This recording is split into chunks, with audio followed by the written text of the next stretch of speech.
Inside the Mind of the Butcher, the chilling confessions of Hans Frank at Nuremberg. History often remembers the victors, the speeches, and the treaties, but behind those grand narratives are human faces, some etched with ambition, others with cruelty. One such face belonged to Hans Michael Frank, later infamous as the Butcher of Poland. Once a promising young lawyer from a respectable German family, Frank's journey would twist into one of the darkest corridors of the 20th century. His rise to power under Adolf Hitler placed him at the heart of policies that would shatter millions of lives, particularly in Nazi-occupied Poland. It was in Nuremberg, on the 1st of October, 1946, that the world finally saw him stand in judgment. 21 men, the political, military, and economic pillars of Hitler's Reich, faced justice after more than 10 months of proceedings. The charges were monumental: crimes against peace, war crimes, and crimes against humanity. The revelations in that courtroom would forever expose the calculated brutality of the Nazi regime. Frank was among 12 sentenced to death by hanging. Yet his story is not just about the trial, it is about the boy from Munich whose early life seemed so far from the gallows, the man who climbed to the inner circle of the Führer, and the governor who ruled Poland with an iron fist, while claiming later that his hands were tied. His life invites a haunting question: how does an ordinary man transform into an architect of mass suffering? Before we step into the courtroom, we must first walk back into his youth, the war that shaped him, and the path that led him from an army volunteer to one of the most notorious figures to ever stand before the world's judgment. Early life and rise in the Nazi Party. Hans Michael Frank was born on May 23, 1900, in Karl's, then part of the German Empire, into a household that seemed destined for stability. His father, Karl Frank, was a respected and successful lawyer. His mother, Magdalena, came from the world of finance, the daughter of a prosperous banker. From the outside, it looked like a home built on privilege and promise. But cracks appeared early. When Hans was only 10, his mother left the family for a lover in Prague. For a young boy, the betrayal and absence left a deep mark. Childhood stability gave way to a lingering sense of abandonment, a wound that perhaps fueled the need for belonging he would later find in radical politics. Frank's youth unfolded in Munich, where he attended the Maximilians Gymnasium. At 17, with the First World War still raging, he enlisted in the German army, but fate spared him from the front lines. The war ended before he could see combat, and Germany's defeat sent shockwaves through the nation and through the mind of every young man who had imagined glory in uniform. The years after 1918 were a time of chaos and anger. Germany's streets boiled with revolutionary unrest, hunger, and humiliation from the Treaty of Versailles. Frank joined the Freikorps, the right-wing paramilitary units formed mostly of embittered war veterans. In those violent days, he took part in suppressing the short-lived Bavarian Soviet Republic, a socialist experiment that briefly seized control in Munich. The Freikorps fought ruthlessly, and their battles against communists left cities scarred and corpses in the streets. In this climate, nationalist and anti-communist movements found fertile ground. Frank drifted toward the Tula Society, an occultist and nationalist group that blended mysticism with fierce German chauvinism. From these ideological seeds grew the German Workers' Party, DAP, soon to be renamed the National Socialist German Workers' Party, the Nazi Party. Frank joined the Nazi movement in its early years, but it wasn't until September 1923 that he became a member of the Sturmabteilung, SA, the infamous Brown Shirts. That same year, he took part in the beer hall putsch, Hitler's audacious but doomed coup attempt to overthrow the Weimar government. The March on Berlin never happened. Instead, Munich police crushed the uprising in a hail of gunfire. 16 Nazis and 4 police officers died. Hitler was arrested and sentenced to 5 years in prison, though he served only 8 months. Frank, wanted by the authorities, fled to Italy, where he immersed himself in the Italian language and culture, an education that would later serve him well in dealings with Mussolini. By 1924, the charges against him were dropped, and he returned to Germany, a young man whose brush with revolution had only deepened his political convictions. On the 2nd of April, 1925, Frank married Brigitte Herbst, a stenographer at the Bavarian State Chamber. She saw in him a young lawyer from a good family, a man who could secure her a comfortable life before she turned 30. But their marriage was turbulent. Brigitte was strong-willed, often manipulative, and she wielded their growing family, eventually 5 children, as leverage, reminding him, "Hans, I gave you 5 children," whenever she wanted her way.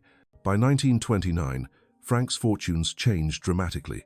Adolf Hitler personally appointed him as his legal advisor and head of the Nazi Party's legal department. Over the next 4 years, he would serve as the party's lawyer in more than 2,400 cases, defending Nazi members in court, challenging the legal system, and crafting a vision of law that bent entirely to Nazi ideology. His oratory was sharp, his loyalty unquestioned.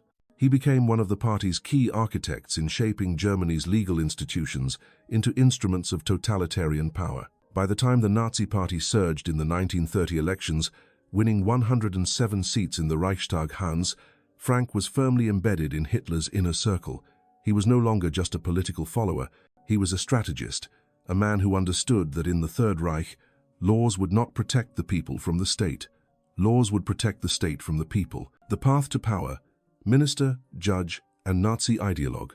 When Adolf Hitler was appointed Chancellor of Germany in January 1933, Hans Frank's star rose with him. The man who had once been a fugitive after a failed coup was now stepping into the polished halls of official power. In April 1933, Frank became Minister of Justice for Bavaria, a position he would hold until December 1934.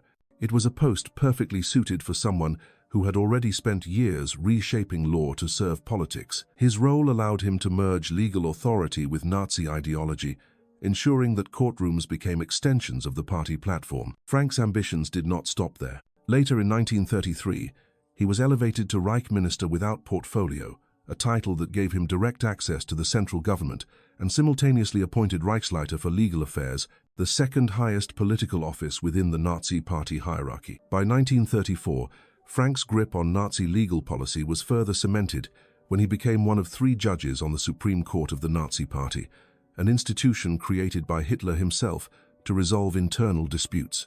In theory, Frank was a staunch advocate of law and order, but only the kind defined by racial purity and party loyalty. He argued that the role of a judge was to protect the racial community by prosecuting those considered dangerous, interpreting every statute through the lens of Nazi ideology.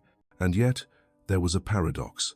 Frank opposed certain extrajudicial killings, including the murders at Dachau concentration camp and during the Night of the Long Knives in 1934. His concern was not for the victims, many were fellow Nazis deemed political rivals, but for the erosion of legal procedure. He feared that unchecked executions weakened the state's judicial authority. It was a telling detail. Frank's loyalty was to the system, not to morality. In 1936, his prestige reached beyond Germany's borders. Fluent in Italian, he traveled to Rome to meet Benito Mussolini, forging a cordial relationship with the Italian dictator. Later that year, Hitler entrusted him with personally inviting Mussolini to Germany, a gesture of trust that placed Frank at the intersection of Nazi foreign diplomacy and legal governance. But the machinery of persecution was already shifting into higher gear.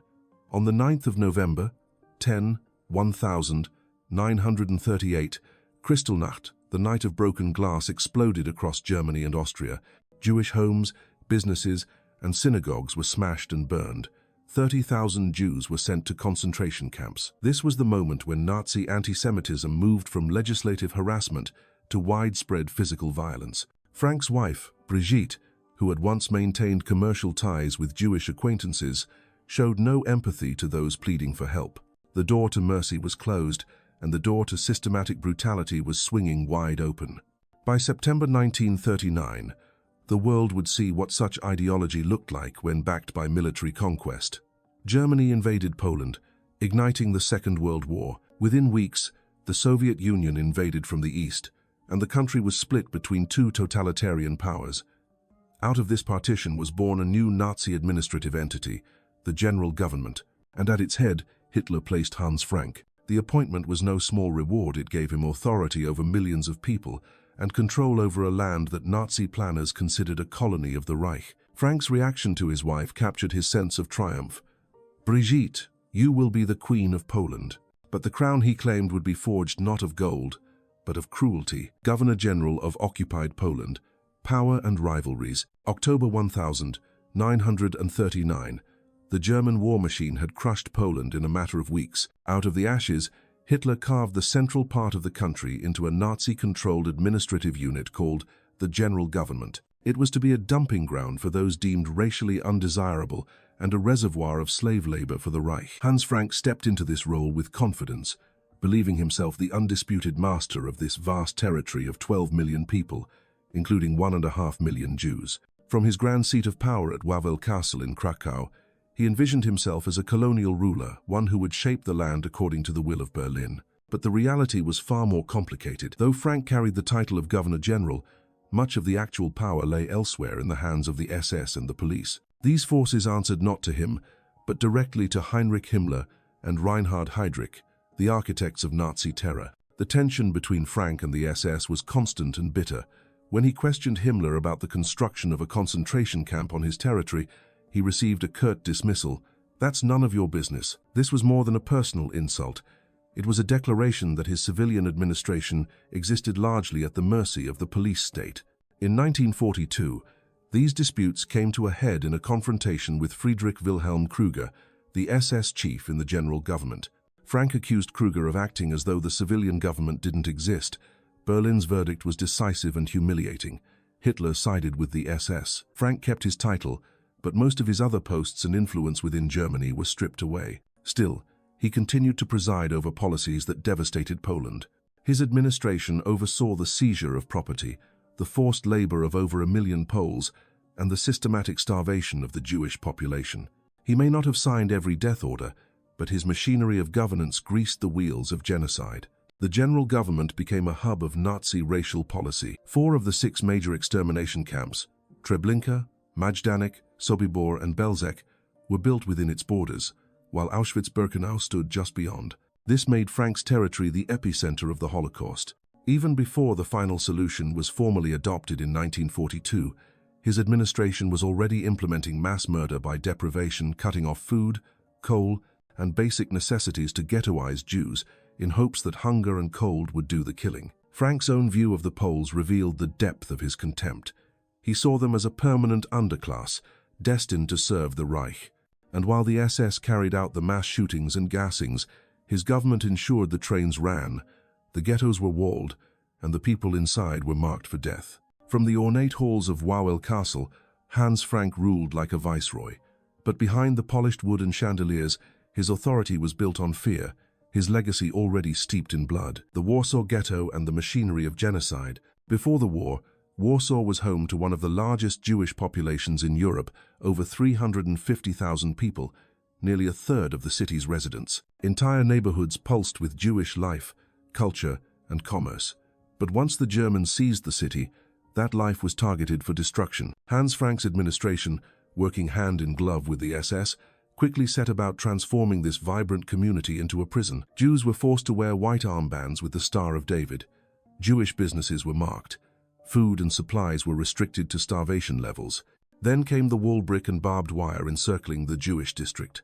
By November 1940, more than 400,000 men, women, and children were crammed inside the Warsaw Ghetto, an area of just over 3 square kilometers. It was one of the most crowded places on earth. Disease swept through the cramped streets. Hunger gnawed at the inhabitants daily. The official ration for Jews was about 200 calories per day, less than a tenth of what a human being needs to survive. This was no accident. It was policy, a deliberate, calculated method of killing by attrition. By 1942, an estimated 100,000 Jews had already died from starvation, exposure, or disease. Yet, even in these grim conditions, the community clung to fragments of dignity.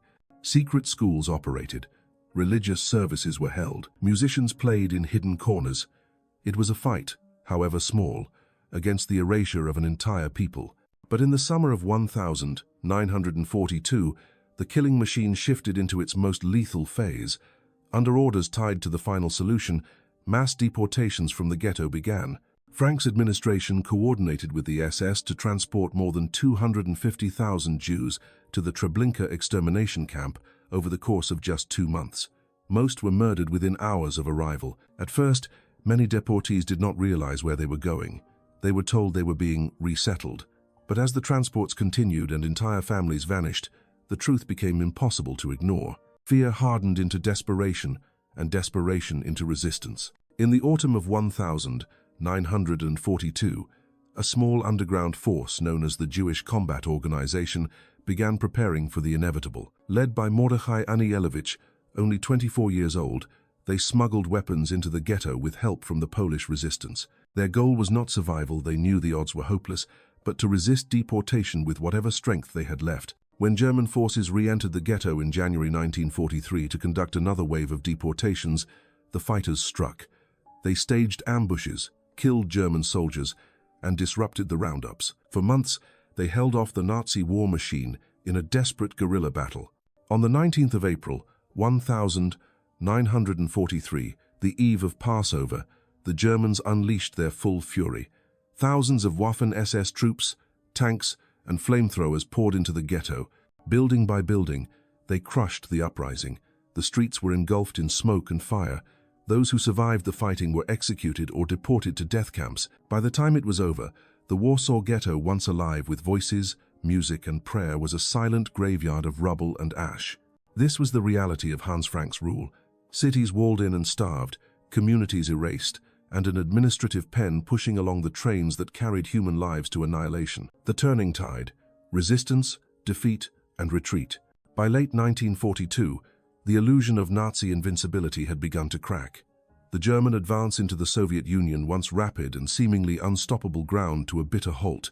The winter outside Moscow and Leningrad was brutal, claiming thousands of soldiers. Then came Stalingrad in early 1943, a turning point where the Red Army shattered the Wehrmacht's grip on the East. For Hans Frank, the war's shifting momentum was more than a distant military setback. It was a growing shadow over his domain in the general government. The Soviet push westward meant that one day soon, the front lines might run straight through the territory he ruled from Wawel Castle. As the tide turned, Polish resistance forces gained strength. The Polish secret state, operating under a government in exile in London, coordinated assassinations, sabotage, and intelligence gathering. With Soviet forces advancing, their actions became bolder, and their eyes turned toward the man at the top. On the 29th of January, 1944, resistance fighters planted a bomb aboard Frank's train from Krakow to Lviv. At 11:17 p.m., the device detonated under his car, tearing away the rear axle. The train derailed. Miraculously, Frank emerged without a scratch. His escape was followed by ruthless reprisals, Polish prisoners executed by his order, and a tightening of security across the general government. But resistance wasn't just about single strikes.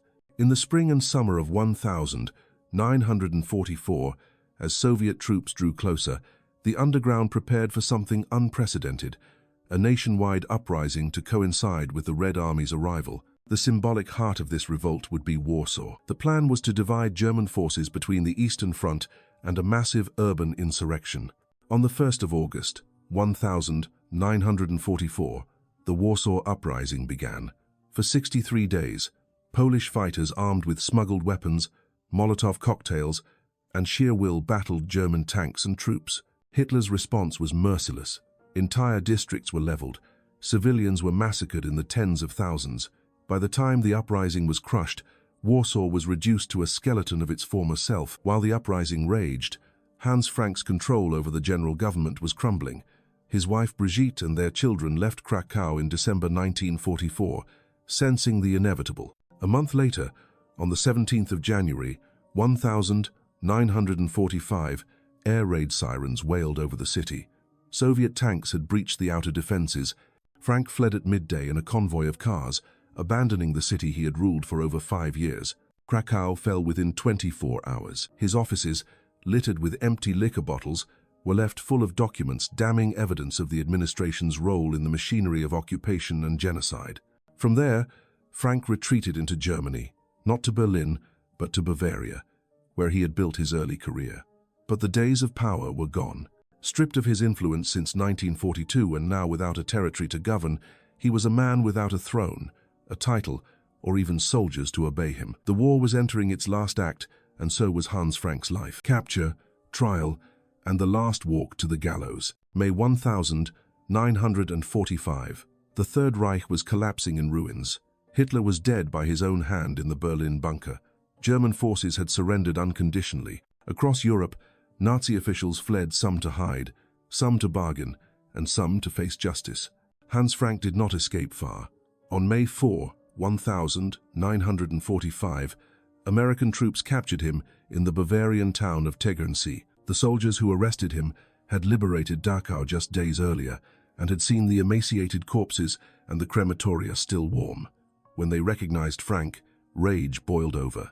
He was forced to walk through a gauntlet of American soldiers who beat him as he passed. Humiliated and injured, Frank attempted suicide twice. The first attempt came almost immediately after his arrest, but failed. 48 hours later, he slit his left wrist, telling those who questioned him later, "I sacrificed everything for Hitler, and the man we sacrificed everything for left us alone." His own son, Nicholas, would later reflect that his father had feared being treated the way he had treated others. Brigitte Frank, now stripped of her social circle and possessions, clung to the hope of his release.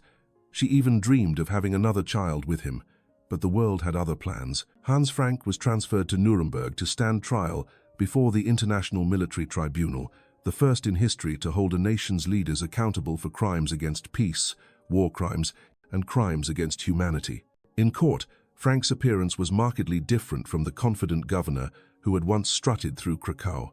He converted to Catholicism, claimed to have undergone religious experiences, and unlike most defendants, expressed a degree of remorse. After gaining a full view of all the horrible atrocities that were committed, he told the judges, "I am possessed by a profound sense of guilt. Those of us who are guilty must pay the price." Still, he tried to distance himself from the worst of the crimes, claiming he had not known about the extermination camps and that the atrocities were the work of the SS, beyond his control. But documents, testimony, and his own speeches contradicted him. His administration had been an active participant in the starvation, deportation, and exploitation of millions, including the murder of at least 3 million Jews in the general government. On the 1st of October, 1946, the verdict came. Hans Frank was found guilty of war crimes and crimes against humanity. The sentence, death by hanging. "Death by hanging, I deserved that and expected it," he said quietly. The execution took place in the early hours of the 16th of October, 1946. The man assigned to carry it out was U.S. Army Sergeant John C. Woods, an executioner with a reputation for botching hangings and, some believed, doing so deliberately to prolong the condemned men's suffering.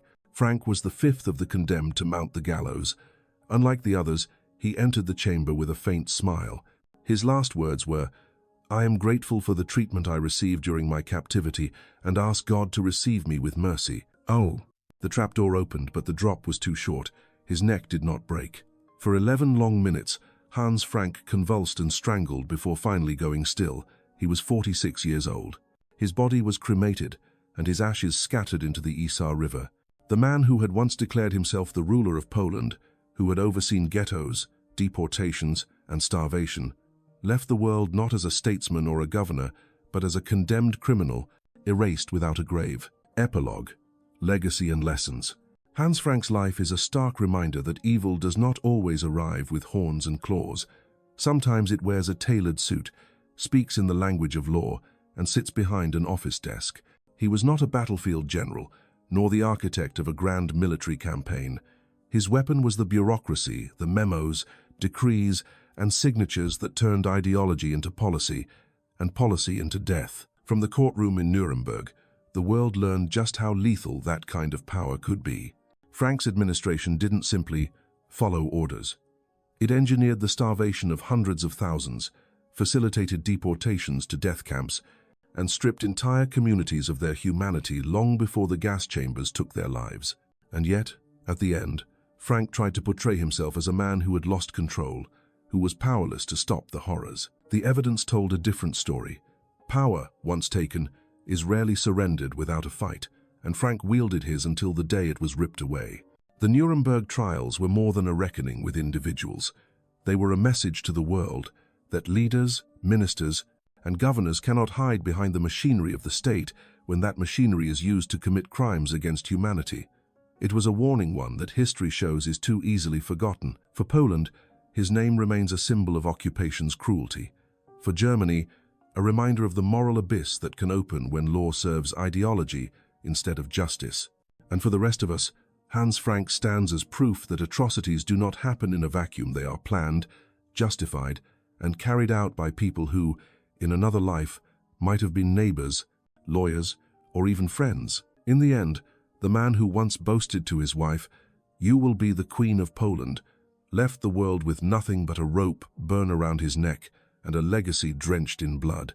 His ashes scattered into the Isar River carried with them the weight of millions of lives, lost lives that his pen, his voice, and his will had helped to destroy. History records his execution as justice served. But the true justice lies in never allowing men like Hans Frank to rise again.